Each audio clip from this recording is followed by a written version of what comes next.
নমস্কার বন্ধুরা, সবাই কেমন আছো? আশা করছি সবাই খুব ভালো আছো। কিচেন অফ দেবশ্রীর নতুন একটি রেসিপি ব্লগে তোমাদের সবাইকে স্বাগত জানাচ্ছি। তো আজ আমি আমার কিচেনে রান্না করতে চলেছি একদম মুখরোচক সকাল বলো বা সন্ধেবেলার বিশেষ করে একটা দারুণ জলখাবার, যেটা হচ্ছে ফিশ বল। তবে ফিশ বলটা কিন্তু আজকে আমি বানাবো, এই যে দেখতে পাচ্ছ এটা কী মাছ, এটা কিন্তু লোটে মাছ। লোটে মাছের ফিশ বল বানাবো, একদম ঠিক শুনেছো। এর আগে কখনো হয়তো তোমরা খাওনি এই লোটে মাছের ফিশ বল। হ্যাঁ, রুই মাছের ফিশ বল বা ভেটকি মাছের ফিশ বল আমরা অনেক খেয়েছি, কিন্তু লোটে মাছের ফিশ বল কী করে আমি বানাবো আজ কিন্তু তোমাদের সাথে চলো সেটা শেয়ার করি। তো দেখো, মাছগুলোকে কিন্তু সামান্য আমি একটুখানি জল দিয়েছি কড়ার মধ্যে, নিয়ে কিন্তু ওই মিনিট 5-7 মতো একটু সিদ্ধ করে নেবো, কেননা মাছগুলোকে হচ্ছে কাঁটার থেকে ছাড়িয়ে নিতে হবে। তো সেই কারণে একদম অল্প জল দিয়ে মাছগুলোকে কিন্তু সিদ্ধ করবো। অনেক সময় কিন্তু জল না দিলেও চলে, এই মাছটাতে কিন্তু অনেকটা জল উঠেছে দেখতে পেলে তো। তো সেরকম বুঝে দেবে আর কি, একদম পরিমাণে অল্প করে দেবে। আমার তো একটু জলটা বেশিই মনে হলো। তো এখানে দেখো এই যে কাঁটাগুলো কিন্তু বেশ আগে কিন্তু সিদ্ধ 5-7 মিনিট সিদ্ধ করার পরে একটা স্ট্রেনারের মধ্যে ভালো করে কিন্তু এটাকে স্ট্রেন করে নিয়েছি, একদম জলটাকে পুরো ঝরিয়ে নিয়েছি। নিয়ে তারপরে কিন্তু আমি দেখো কাঁটাগুলো কিন্তু বেছে নিচ্ছি। আর হ্যাঁ, একটা কথা এখানে বলি, এখানে কিন্তু তোমরা গোটা মাছটা ইউজ করবে, এটা তো জানতো না বলে কেটে নিয়ে এসছে অলরেডি বাজার থেকে। তো তোমরা কিন্তু যখন এরকম চপ করবে তখন কিন্তু গোটা মাছটা করবে, তাহলে কাঁটাটা কিন্তু ছাড়াতে অনেকটাই সুবিধা হয়। তো সমস্ত কাঁটা ছাড়িয়ে নিয়েছি আমি, দেখো কড়ার মধ্যে দিয়ে দিয়েছি সর্ষের তেল, দিয়ে তার মধ্যে কিন্তু মাছটাকে একটু ভালোভাবে কিন্তু এরকম নেড়ে চেড়ে ভেজে নিতে হবে। আর যেহেতু এটা নোনা মাছ, আমরা যা সবাই জানি লোটে মাছ কিন্তু হয় নোনা মাছ, লোটে মাছ বা লইট্টা মাছ অনেকে যে যা নামে জানে আর কি। তো সেহেতু নুনটা কিন্তু একদম সামান্য পরিমাণে দিতে হবে, খুবই অল্প। দেখো 1/2 চামচ মতো হলুদ দিয়েছি, আর একদম 1 চিমটি মতো নুন দিয়েছি, কারণ এটা অলরেডি নুন জলে ভেজানো থাকে বলে এই মাছগুলো একদম নুন কিন্তু কম দিতে হয়। আর এই দেখো এইভাবে কিন্তু পুরোপুরি নেড়ে নেড়ে মোটামুটি মিনিট 10 মতো তোমার লাগতে পারে এই একদম গ্যাসের ফ্লেমটাকে হাই করে, এই মাছটা শুকনো হতে একটু সময় লাগে। তো সেহেতু এরকমভাবে বারবার করে নেড়ে নেড়ে কিন্তু মাছটাকে একদম শুকনো করে নিয়ে ভেজে নিতে হবে। তো দেখো মাছ ভাজা আমার কমপ্লিট হয়ে গেছে। এখানে ছোট একটা বাটির মধ্যে একটাই আমি ডিম এখানে ফেটিয়ে নিয়েছি, একটাই ডিমের মধ্যে আমি আশা করি যে আমার এই ফিশ বলগুলো গড়া হয়ে যাবে। তো এটা কোটিং করব আর কি। তো তার জন্য কিন্তু সামান্য 1 চিমটি নুন দিয়েছি ডিমটার মধ্যে, দিয়ে কিন্তু ডিমটা আমি ভালো করে ফেটিয়ে নিলাম। তো এখানে 2টো আলু সিদ্ধ নিয়েছি, একটা কিন্তু আমি রেখে দিচ্ছি দেখো, আর একটা কিন্তু এর সাথে মেখে নিচ্ছি, কারণ যদি মাখার পর মনে হয় যে আরে একটা লাগবে তাহলেই কিন্তু আমি সেটা ইউজ করব, তা নাহলে কিন্তু দেবো না।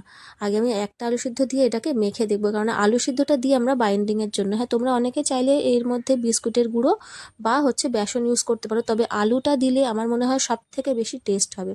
তো এখানে একটা বড় সাইজের পেঁয়াজ একদম কুচি করে কেটে নিয়েছি, আর একটু ধনেপাতা নিয়েছি, ধনেপাতাও কুচি করে কেটে নিয়েছি, পেঁয়াজটাও কুচি করে কেটে দেখো একসাথে কিন্তু আমি আগে ভালো করে মিশিয়ে নেবো। নুন কিন্তু দেওয়ার এখানে প্রয়োজন নেই, কারণ মাছে অলরেডি কিন্তু নুন দেওয়া রয়েছে। তো এই দেখো ভালো করে কিন্তু আমি এটাকে একটু মেখে নেব। এত দারুণ সুস্বাদু হয় না এই রেসিপিটা, একবার অবশ্যই কিন্তু বাড়িতে বানিয়ে তোমাদের দেখতেই হবে, এত দারুণ সুস্বাদু হয়। সন্ধ্যের জলখাবারে তো একদম অসাধারণ এই লোটে মাছের রেসিপিটা। তো এই দেখো আমার মাখতে মাখতে মনে হয়েছে কিন্তু আরও একটা আলু যদি দিই তাহলে কিন্তু একটু সেই টাইট ব্যাপারটা কিন্তু আসবে, সেই জন্য কিন্তু আমি আরও একটা আলু যেটা ছিল, টোটাল আমি কিন্তু ইউজ করলাম 2টো আলু। তোমরা মাছের পরিমাণ অনুযায়ী সেই অনুযায়ী কিন্তু আলুটাকে ইউজ করবে। তো এই যে আলুটা দিলাম এর জন্য কিন্তু সামান্য একটু নুন দেবো, কারণ আগে পরিমাণ মতো নুন দেওয়া ছিল, যেহেতু আমি পরে আবার আলুটা অ্যাড করেছি সেহেতু কিন্তু নুনটা তাহলে কম হয়ে যাবে। তো সেই জন্য আমি একদম অল্প একটুখানি নুন দিলাম আলুর পরিমাণে, দিয়ে কিন্তু দেখো আবারও সবগুলো কিন্তু ভালোভাবে একটুখানি মিশিয়ে নিচ্ছি। এতে কোনো রকমের মশলা টশলা কিচ্ছু দেওয়ার দরকার নেই, না জিরে না হলুদ কিচ্ছু নেই, শুধুমাত্র হলুদ আর একটুখানি হলুদ আর নুন দিয়ে তো আমি মাছটা ভেজেছিলাম। আর জাস্ট এই দেখো এই আলুর মধ্যে একটুখানি নুন দিয়ে দিলাম। আর এই যে লাস্টে কেন কাঁচা লঙ্কাটা দিচ্ছি সেটার কারণটা বলি, আমার বাড়িতে না একটা খুদে সদস্য আছে, তার জন্য কিন্তু সামান্য একটু আমাকে তুলে রাখতে হয়েছে, কারণ না সে তো আবার লঙ্কা খেতে পারে না, সেই কারণে কিন্তু লাস্টে আমি লঙ্কাটা অ্যাড করে দেখো এটার মধ্যে ভালো করে মিশিয়ে নিচ্ছি। তো এটা আবার একটু ঝাল ঝাল হবে তবেই তো ভালো লাগে জলখাবার। আর এইসব স্ন্যাক্স বলো, এইসব fish ball, fish cutlet, fish chop, এগুলো একটু ঝাল ঝাল না হলে কিন্তু ভালো লাগে না খেতে। তো দেখো আমার কিন্তু মোটামুটি মাখা কমপ্লিট হয়ে গেছে। এবারে কিন্তু বলগুলোকে আমি এরকম হাতের সাহায্যে গড়ে নেবো, মোটামুটি যেরকম সাইজ তোমরা চাইবে আর কি, ঠিক সেরকম সাইজের বল কিন্তু গড়ে নেবে। আমি এখানে মোটামুটি ছোট, খুব ছোটোটা আবার খুব বড় না, মিডিয়াম সাইজের ছোটো মতো যেরকম ফিশ বলের সাইজটা হয় একদম প্রমাণ সাইজ, সেই সাইজের বলটা কিন্তু এরকম হাতে করে আমি গড়ে নিচ্ছি। সবগুলো বল গড়ে নিয়ে তারপরে কিন্তু আমি এই যে ডিমের গোলার মধ্যে দিয়ে, আর দেখো ওদিকে প্লেটে আমি নিয়েছি কিন্তু ব্রেড ক্রামস। এই দেখো ধনেপাতাটা একটা কোটা ছিল, সেটা কিন্তু একটু কেটে দিচ্ছি, নাহলে কিন্তু সেটা আবার গড়বড় করছে, এদিকে বেরিয়ে যাচ্ছে ওদিকে বেরিয়ে যাচ্ছে। তো এইভাবে কিন্তু সবগুলো বল আমি করে নিচ্ছি। যদি মনে হয় হাতে আঠা আঠা মনে হয় তোমাদের, তাহলে কিন্তু হাতের মধ্যে একটুখানি তেল লাগিয়ে নিতে পারো, সাদা তেল একটুখানি হাতের মধ্যে বুলিয়ে নিলে আর কিন্তু হাতের মধ্যে চিপকাবে না। যেহেতু মাছ, তো এটা মাছ যেহেতু সিদ্ধ করা, সেহেতু হাতের মধ্যে একটুখানি লাগার কিন্তু থাকে ভয়। তো এই যে মোটামুটি সবগুলো এইভাবে কিন্তু আমি গড়ে নেব, আর তারপরে কিন্তু একে একে কোটিং করব, কোটিং করার পরেই কিন্তু ভাজবো। এত সুস্বাদু হয় এটা খেতে, ভাজতে ভাজতেই কিন্তু দেখবে অর্ধেক তোমার উঠে যাচ্ছে, এতটা দারুণ সুস্বাদু হয়।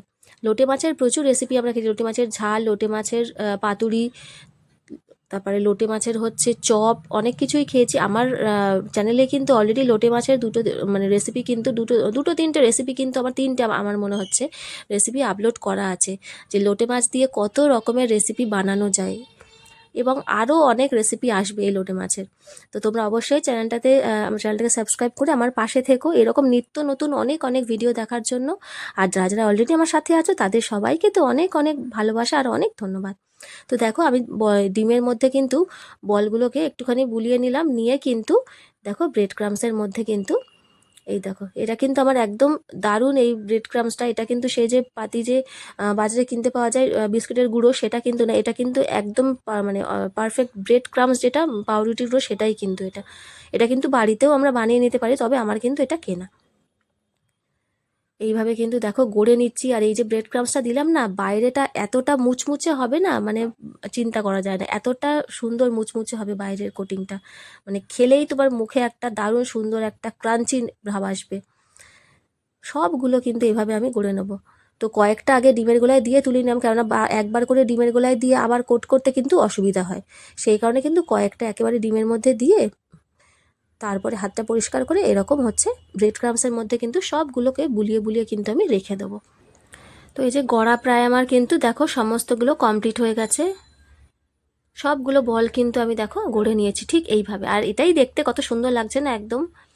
তো চলো এবার কিন্তু এগুলোকে ভেজে নেওয়ার পালা। তো কড়ার মধ্যে দিয়ে দিয়েছি, এটা কিন্তু রাইস ব্র্যান অয়েল, ভেবো না যেটা সর্ষের তেল, রাইস ব্র্যান অয়েলটা কিন্তু সর্ষের তেলের মতোই দেখতে হয়। আর এটাতে অলরেডি আমি আমার ওই যে বললাম বাড়ির ক্ষুদে সদস্যের জন্য, তার জন্য কিন্তু আগেই আমি যে লঙ্কা ছাড়া সেগুলো কিন্তু ভেজে নিয়েছিলাম, তারপরে কিন্তু এইগুলো আমি ভাজছি। তো সেই জন্য কিন্তু তেলটা এরকম মনে হচ্ছে। তো দেখো আমি কিন্তু একে একে সবগুলো বল একসাথে কিন্তু বেশি দেবে না, তাহলে আবার ভয় থাকে ভেঙে যাওয়ার। তো মোটামুটি একটা মানে নিজেদের আন্দাজ অনুযায়ী দেবে। তো দেখো এখানে এই দেখো একটুখানি হালকা হাতে কিন্তু উল্টে পাল্টে দিতে হবে প্রথমে, তারপরে যখন বাইরেটা ক্রাঞ্চি হয়ে যাবে তারপরে কিন্তু মোটামুটি ভালোভাবে কিন্তু তোমরা এপিট ওপিট করে ভেজে নিতে পারবে। তো এই দেখো মোটামুটি কিন্তু আমার হয়ে এসছে ভাজা, এরপর কিন্তু এগুলোকে তুলে নেওয়ার পালা। তো এক ব্যাচ তুলে নিয়ে আমি কিন্তু আরও একটা ব্যাচ দিয়েছি, এরপরে আরও একটা দেবো, তারপরে কিন্তু আমার সমস্তগুলো ভাজা হয়ে যাবে একদম। তো দেখো আজকের আমার রেসিপি কেমন লাগলো তোমাদের অবশ্যই কিন্তু কমেন্ট করে জানিও। আর হ্যাঁ বন্ধু, কথা দিচ্ছি একবার যদি বাড়িতে বানিয়ে এটা খাও না, দ্বিতীয়বার কিন্তু অবশ্যই বানানোর আবদার আসবে তোমাদের কাছে, এত সুন্দর সুস্বাদু ক্রিস্পি এই রেসিপিটা। একবার হলেও কিন্তু অবশ্যই বাড়িতে ট্রাই করো।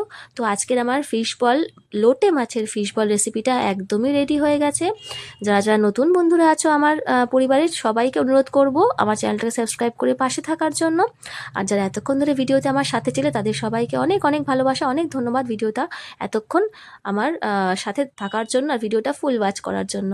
সবাইকে অনেক অনেক ভালোবাসা, ফিরে আসবো নতুন কোনো একটা রেসিপি নিয়ে। আজকের মতো এখানেই, সবাইকে নমস্কার, সবাই খুব ভালো থেকো, সুস্থ থেকো, দেখা হচ্ছে পরে।